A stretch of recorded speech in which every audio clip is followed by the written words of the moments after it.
Welcome to the Human Capital Innovations Podcast, your go-to source for personal, professional, and organizational growth and development. We hope you tune in often for all things people management, organizational development and change, organizational leadership, and social impact related. Maximize your personal and organizational potential with Human Capital Innovations Podcast.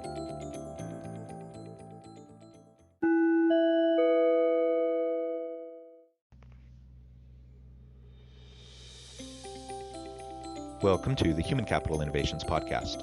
In this HCI podcast episode, I talk with Katie Nall about fear of COVID and compassion fatigue within organizations.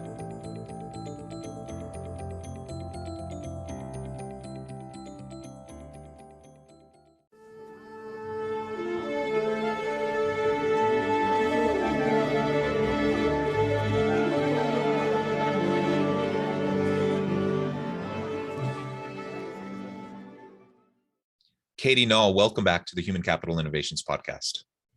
Oh, thank you, Jonathan. I'm so pleased to be here. I appreciate this.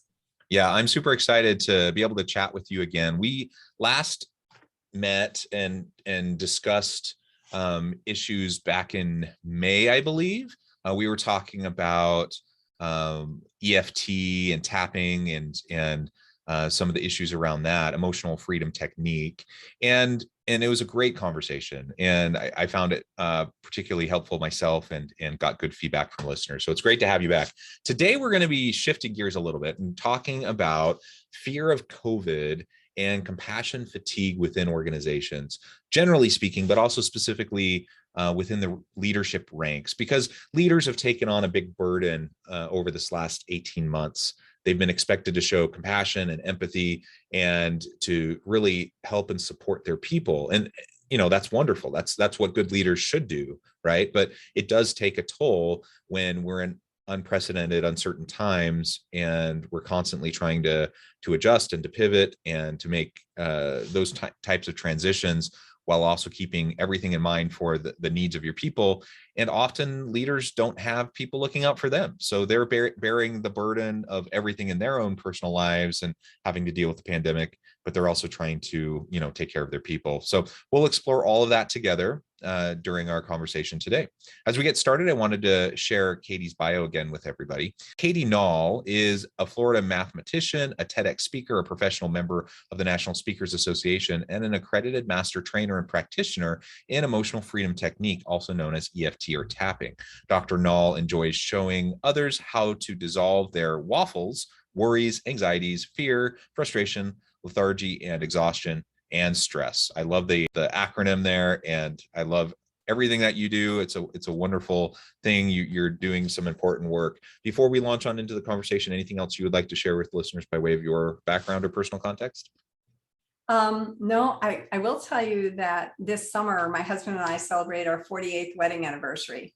And it's only because, as he says, I don't get stressed, but I'm a carrier. Everyone around me gets it.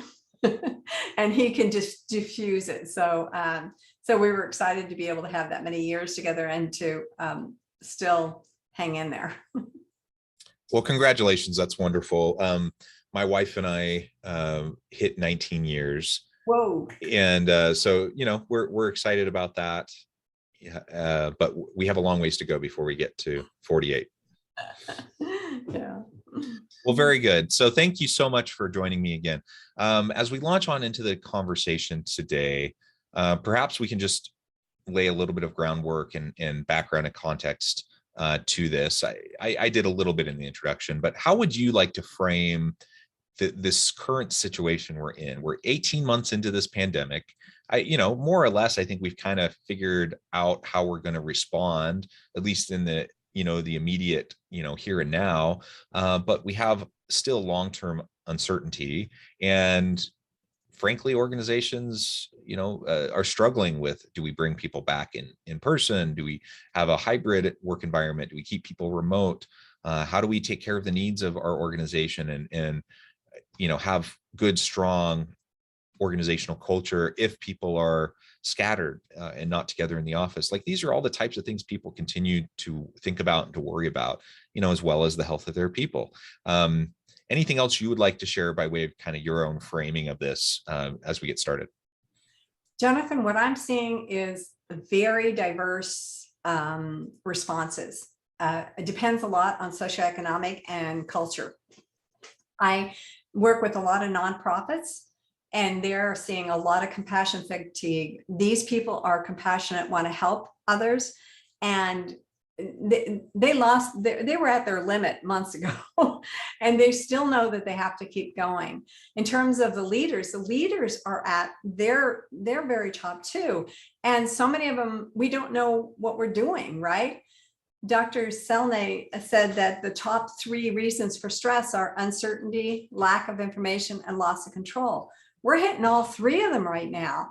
So in addition to those little stressors like, oh my gosh, there's a detour on the way to work, or I haven't folded the laundry, or all those little stressors that we experience every day, we have some large stressors that are hitting all of us all the time, which is part of the reason why I think we're seeing a little bit more road rage. We're seeing a lot of anger, a lot of short tempers, and it's on both sides, right? It's on the workers who are trying so hard to get things done. And it's also on the consumers who, I just want to get out of here, right? And then also on the socioeconomic part, I know I've been working with some nonprofits, and I see a real divide on, one group who are working to help others, and then another group who are basically trying to survive. I mean, there are people in America right now who don't have, food, who don't have a place to live, and especially with the rescind of the mortgage, or the rental, the foreclosure and things like that, that there are people in dire straits, and we're not hearing about that.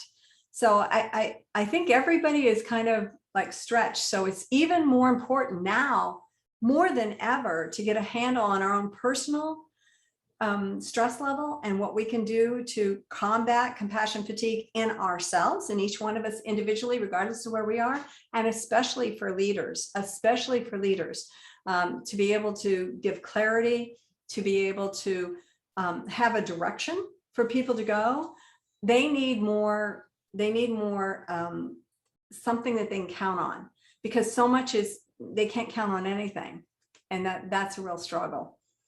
Yeah, and I think, just adding to the whole COVID pandemic environment, we continue to have, political unrest, socioeconomic unrest. We have other, like climate change issues, and we have the fires and the hurricanes. I was just messaging with a colleague back east, and they're dealing with that right now. They're just, so all the normal kind of day-to-day stresses are still there.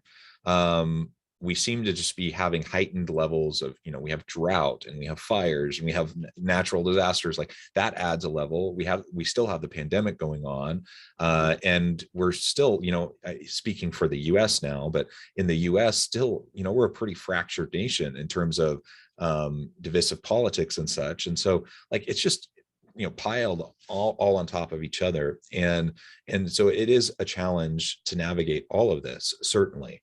And I have always been, excuse me, I've always been a big believer in, servant leadership and leaders that can focus first on the needs of their people, and to help their people maximize their potential.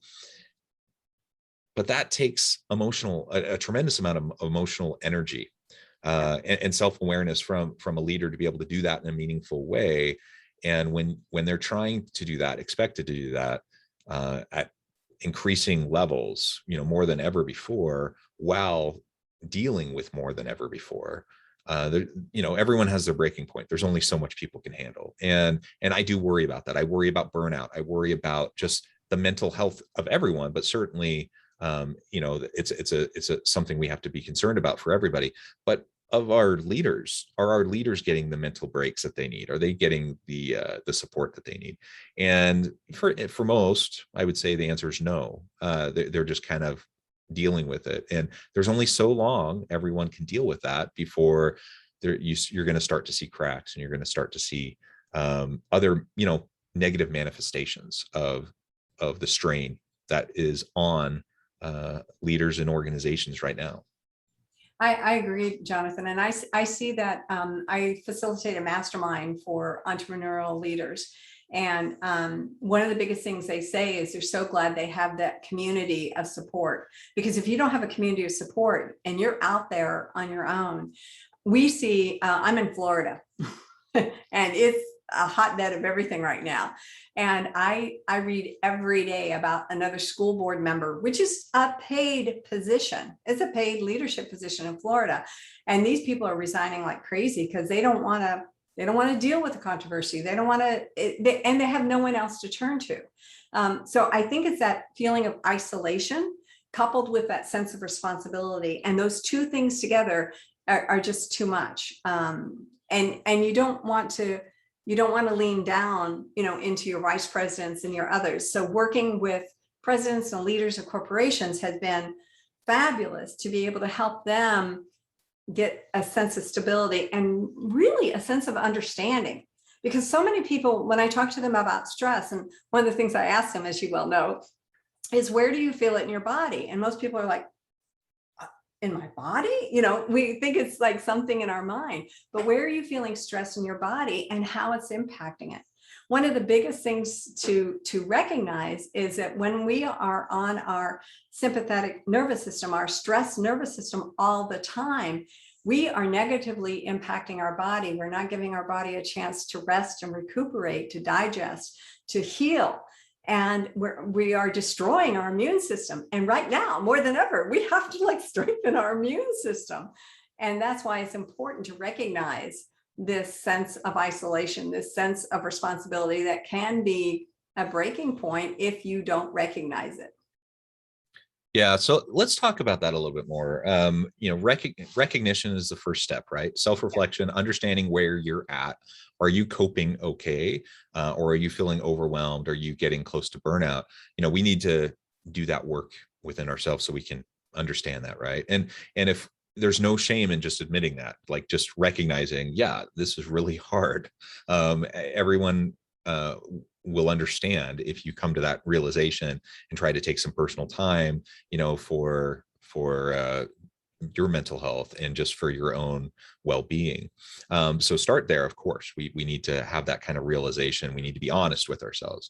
But then we need to move into other stress management, healthy stress management and anxiety coping techniques. There's all sorts of unhealthy coping techniques that people do all the time. We self-medicate in all sorts of ways.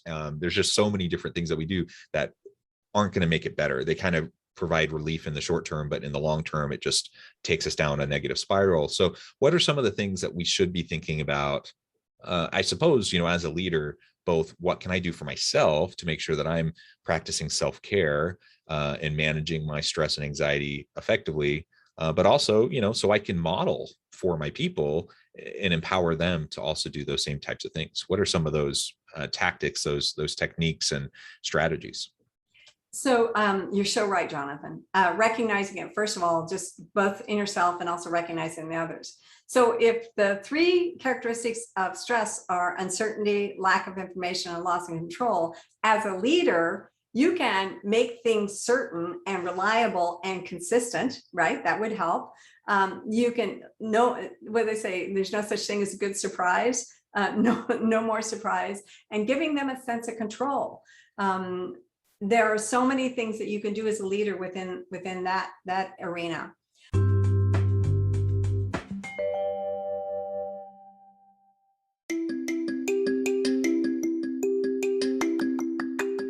I'm excited to announce the publication of my new book from HCI Press, Bluer Than Indigo Leadership: The Journey of Becoming a Truly Remarkable Leader. Early in my adult life, I learned about an Asian proverb that translates as bluer than indigo. If you think about the color indigo, it is a brilliant, deep, and vibrant blue, what some would call the bluest of blues. To have something that is bluer than indigo is rare and truly remarkable. Contrary to popular myth, there is no one-size-fits-all or cookie-cutter approach to effective leadership. There's no silver bullet, no secret sauce, no go-to model that will solve all of our problems.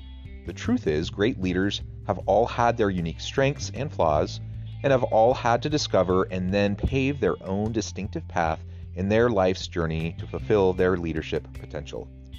Bluer Than Indigo Leadership will help you discover your own path and explore those ordinary, everyday actions that will help you respond to an uncertain future and produce extraordinary results for individuals, teams, and organizations.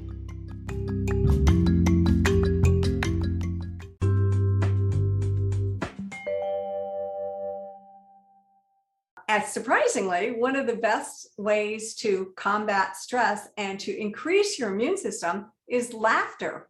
Bring some fun in, have a good time, find something, get a friendly competition. I know I facilitated a group the other day, and we had like 2 minutes to try and celebrate all the good things that we did. And we're like, oh, what should we do? Well, we brought out some beach balls and we played some music and we danced and threw those beach balls around. And it kind of gives people an outlet. So have some fun.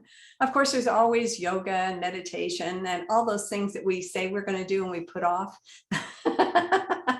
But laughter is a really easy thing to do, right?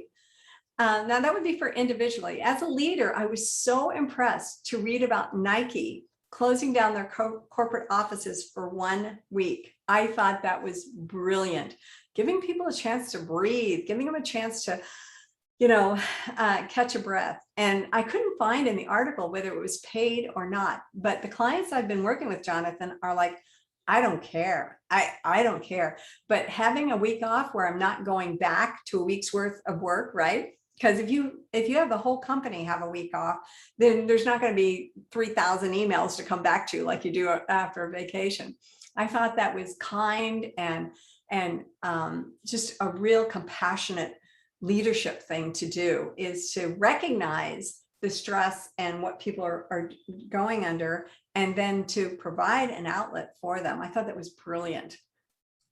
Yeah, and that's a really interesting strategy. And I plan on digging into that a little bit more to try to understand what their thought process was leading up to that decision. Because I think lots of leaders have been grappling with, well, how do we deal with this? How do we deal with the burnout? How do we deal with the struggles? And this is a pretty unique response. Like, okay, we're going to shut down. We're going to give everyone a week. And I think it's a tremendous thing. And I would love to just know more about how those strategic discussions went for them to get, to that place, because I think that's just a really incredible thing. And you mentioned many other, individual things that we can all do. And I love the laughter suggestion.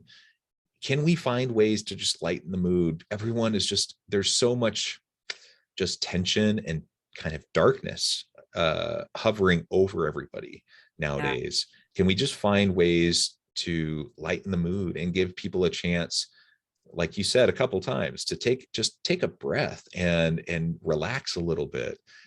Can we model that for our people to recognize that we don't have to be on all the time? There is a time and a place for us to get, put our nose to the grindstone and just, be productive. But, lots of research shows that that's not all the time. We can't be thoroughly focused and productive in a sustainable way, really more than several hours a day. Right. And so let's focus on, the things that we need to do, cut out the things that aren't necessary, and then give people a chance to celebrate, have some fun, have some laughter, bring some levity back into the organization, and just help people feel supported in just being where they're at. Like we can't fix it. I don't have a magic wand. I can't just automatically change things. Like right here in Utah right now, we've had some fires here, and sometimes that hurts air quality, but our air quality the last 3 weeks has been horrendous, like really terrible. And it's not from our fires. It's from the fires on the West Coast in California, Oregon, and Washington, and all the smoke coming in, and it's just getting trapped. And like I'm looking out my window right now, I would think it's like a cloudy day, but it's not. It's clear skies, except all the smoke. It's just horrible. Like you don't even want to go outside. And so when you just have that kind of stuff, that's always there, it takes a mental toll, even if you're not realizing it. I go about, it's not like I'm spending every second of every day thinking about, oh, this air quality, the smoke is horrible. But it's there in the back of my mind subconsciously, and it takes its toll. And so just the levity, the opportunity to take a breath and to have some fun and to just enjoy each other's company and have laughter, it just takes a load off. It just really does. Yesterday I had a chance, it was kind of a last minute thing. I wasn't planning on it. I was planning on just really actually taking a restful afternoon, maybe watching a movie. And instead I ended up going out and visiting several neighbors. And for about 2 hours, we just had a chance to chat with people that, I know and love, that I haven't had a chance to really interact with a whole lot over the last 18 months. And it was invigorating, right? It was so wonderful to just have that connection and to laugh with them. We see people at work every day, whether it's through the screen or in person. We see them every day. Let's learn how to just be with each other and provide that kind of authentic comfort level for everyone. And if I can do that as a leader, I mean, that's going to take a huge load off of me, just trying to help, camaraderie. How do I make sure everyone's working well together and being productive? Like, these are the things leaders think about a lot.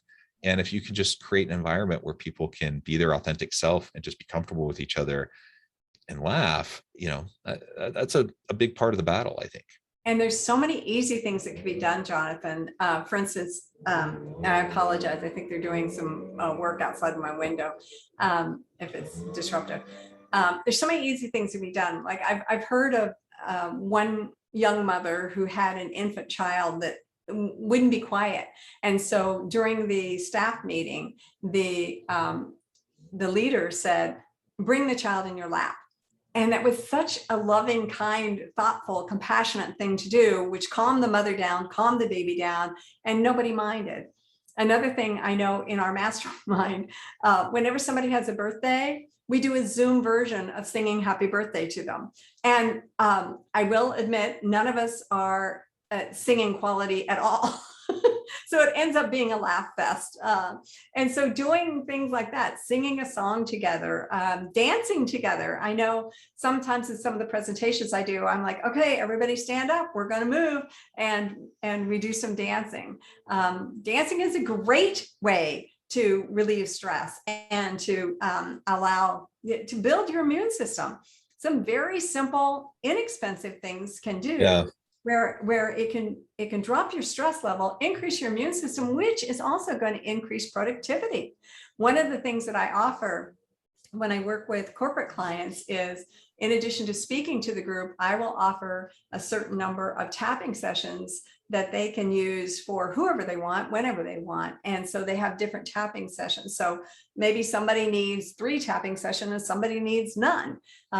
So that's another way to kind of, offering services that are going to be helpful to the entire company, which they'll see an increase in their bottom line for sure. Yeah, and don't underestimate the power of just getting up and moving, right? Whether it's dancing or literally just like taking a walking meeting, just get up and move around a little bit. It can make a big difference in your mood. It can make a big difference for like you said a couple times, the stress and anxiety you feel in your body.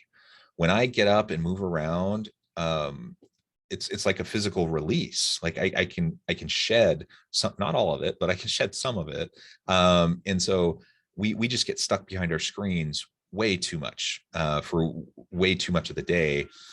We need to move around. I can't remember if I mentioned this to you on our last episode together. But I'm quite impressed by my 2 teenage daughters. They have their kind of teenage jobs and they work in fast food.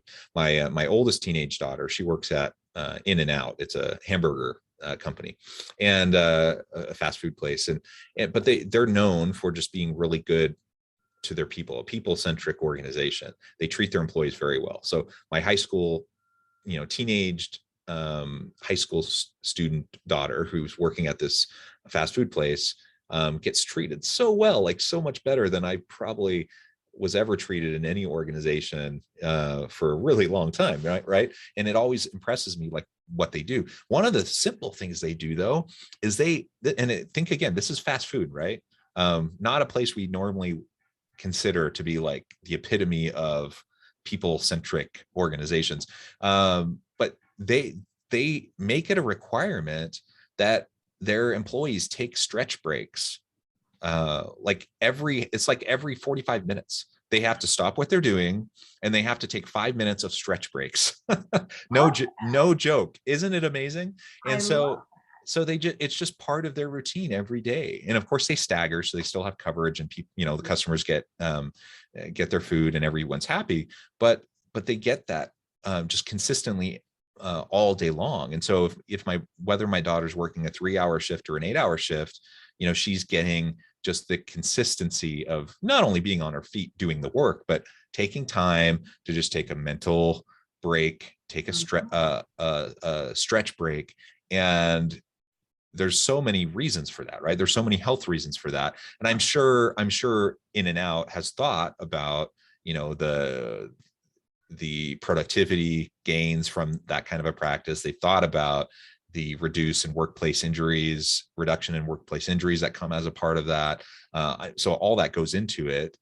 Certainly there's certainly tangible beneficial outcomes in reducing costs and increasing productivity for organizations, but it also just comes down to they're just good to their people. And so I think all leaders just really need to think about that. Like, what can we do? What can I do for myself? How can I model then for my people? And then what can I do for my organization and for my team, just to make sure that everyone can, be on top of their game, and that we're not succumbing to this COVID empathy fatigue, and just everything associated with it. And I think, Jonathan, if they also remember those 3 pieces: uncertainty, lack of information, and loss of control, and take those into account. I know a lot of leaders are trying to pivot and trying to figure out what to do next. So if they involve their staff so that the staff knows what's coming, if they give the staff some sense of control over changes and things like that, what a difference it can make. Excellent. Well, Katie, it has been a real pleasure. The time has flown by again. We're towards the end of our time, but before we close, I wanted to give you a chance to share with listeners how they can get connected with you, find out more about your work, and then give us a final word on the topic for today. Thank you, Jonathan. So I can be reached at hello@drnall.com. That's HELLO@DRNALL.com. I have a lot of offerings. I'm doing training on tapping. I have a mastermind, and I give speeches. I'm a professional speaker. You can find out more at my website, which is Nall, Nall, followed by the word EDGE, EDGECO.com. It's knowledgecompany.com. And if you go there under topics, there's a lot of things that I have to offer. So, yeah. Wonderful. Thank you so much, Katie. It has been a pleasure. I encourage listeners to reach out, get connected, find out more about what Katie and her team can do for you. And as always, I hope everyone can stay healthy and safe, that you can find meaning and purpose at work each and every day. And I hope you all have a great week.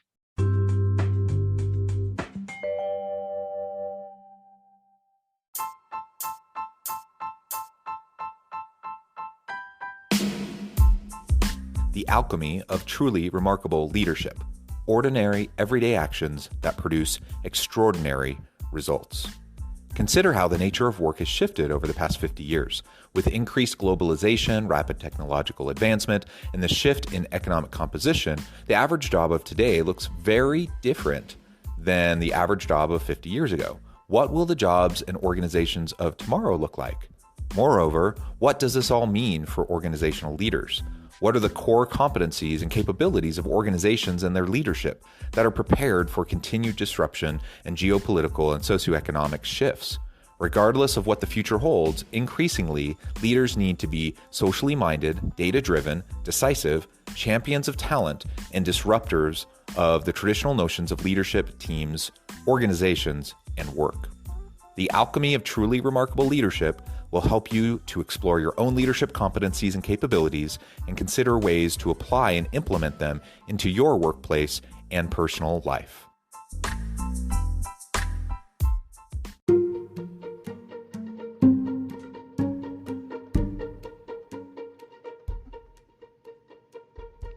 Check out Human Capital Innovations magazine, Human Capital Leadership.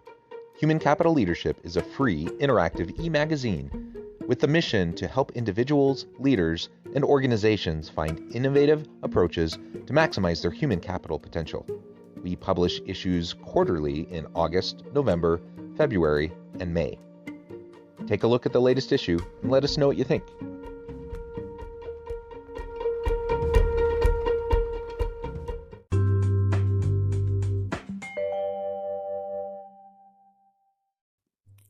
Thanks again for joining us for this episode of the Human Capital Innovations Podcast. I hope you stay healthy and safe and that you have a great week.